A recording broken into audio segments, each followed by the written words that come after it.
We're told that the best way to get something done is to begin. Our retirement planning expert agrees, but she adds more, much more. Welcome to today's program. Relationships that build wealth, create opportunities, the right solutions. That's what we do at JN Fund Managers. We're in pursuit of your financial security. Portfolio and investment management services for individuals and corporate clients, from wealth building and risk management to preparing for a comfortable retirement. Strong, stable, secure. We're in pursuit of your success. Let's talk. JN Fund Managers, your safer, smarter financial partner.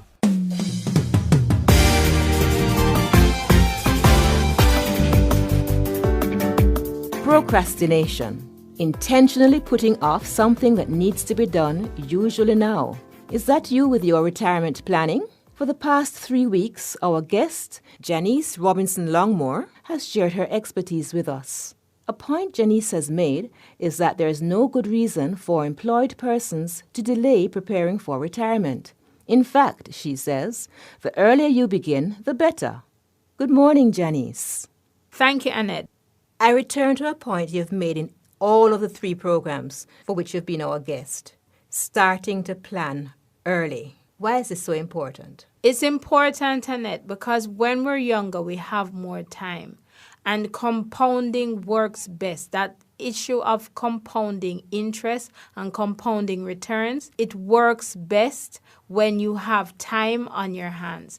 And as a young person, you do have that benefit. So you don't have to start with large amounts of cash when you start investing. You start investing as soon as you start working, and the small amount that you invest when you're in your 20s accumulates to very significant sums when you're ready for retirement.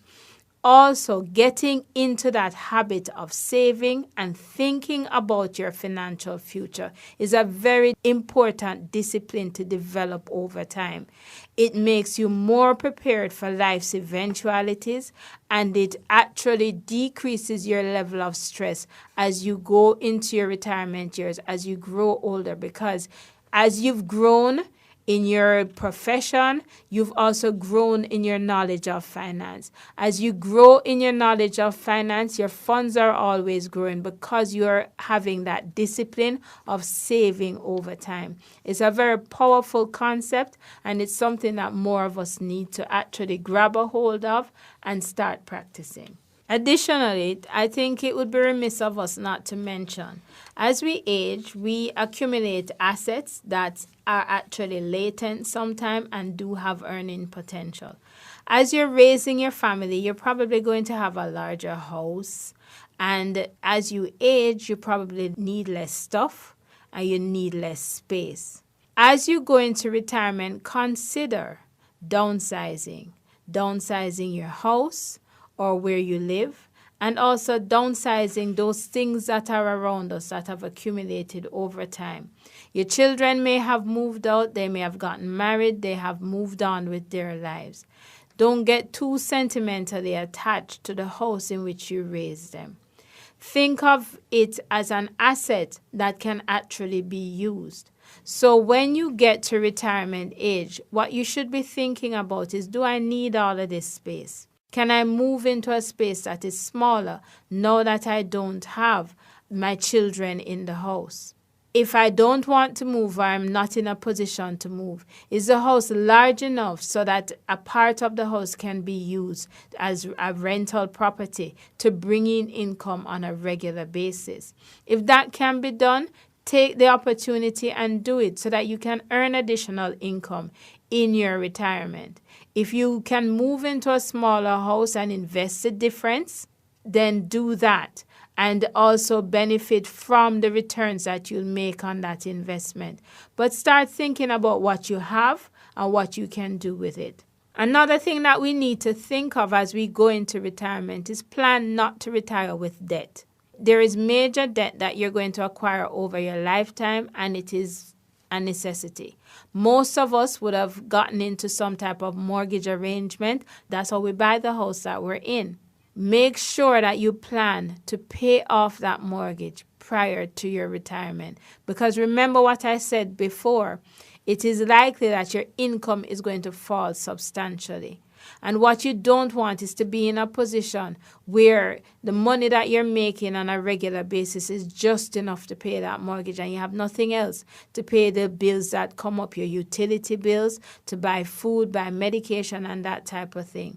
So plan as much as you can to pay off that mortgage prior to retirement. Things like car loans, credit cards, start thinking of those also. What I would recommend is as you enter those retirement years, plan on reducing the amount of credit cards that you have, not just the credit card debt, so that you'll be able to control the amount that you owe, how you pay it off on a regular basis, and also the amount of debt that you're accumulating over time, so that you can manage your finances in a more orderly fashion when you retire. So, Janice, is there any kind of credit that a person who is approaching retirement should consider? Generally speaking, the answer to that question ought to be no, because when you're entering retirement, what you want to do is to retire with little debt as possible, and also look at retiring with debt that is cheaper, so you don't retire with a lot of credit card debt or higher interest debt. You look at retiring with, if you need to retire with debt that is most affordable and as low as possible. Now, there are going to be instances when you're going to probably need to get into debt during those pre-retirement years. You might have emergencies. You may have an emergency, for instance, that is medical in nature or that is family related. You may have some type of asset, say, for instance, an investment that if you break it, there is going to be a penalty. So you don't want to break it. You can get into debt and match it up with the maturity expectations of the asset. And what you do is you pay off the debt when that asset matures. You may also be expecting at some point in time a larger bonus, honorarium, or a quarter cash lump sum related to your pension that you've accumulated over time. Those are lump sum payments that will come in but probably won't come in today. So you could get into the debt with the expectation that some large sum is going to come in that is going to pay off that debt as you retire. But without those safety nets, you would advise someone not to get into debt at that period of time. Not unless it's an emergency. And by emergency, I mean if it's something that is related to life and death, if it is health related, those type of emergencies. Some people consider, for instance, sending your child to school as an emergency. I would submit that that might not be an emergency. It would have been something you should have planned for early on, at the birth of your child. Right. And if, for instance, you're retiring, it's very likely that your child is an adult.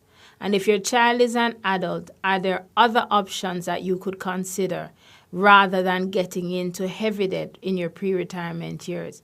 One should consider, for instance, scholarships. If your child, after the initial degree, wants to still pursue studies, is there a way that they can independently seek out scholarships? If they have a passion in terms of their career and what they plan to do, are they vested enough in it to go and independently look for these opportunities? Because one of the things that you need to be doing, especially in the pre-retirement years, is preparing your children to fly.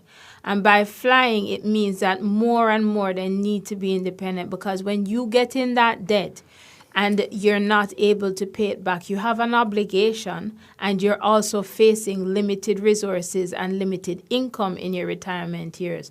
So seriously consider how you get into debt and how it will be paid off in your pre-retirement years. Thank you, Janice. Many of us have great intentions for planning for retirement. However, due to misinformation or even the absence of information, our strategy doesn't fly. If we're guided by even half of the recommendations you've made over the past few weeks, we'll do well. Listeners, I've been speaking with Janice Robinson Longmore, Deputy General Manager, JN Fund Managers Limited. Be reminded that you may speak to any financial advisor at JNFM for more information and for consultations. The program will be uploaded to JNFM's Facebook page later today. Please email your questions to jnfundmanagers@jnbs.com. or contact us through our website or text us at 504-1719. That's 504-1719. We share the reminder that we should enjoy our journey to retirement. That's our here and now, even as we plan for the future. Take care of yourself until next week. Bye-bye.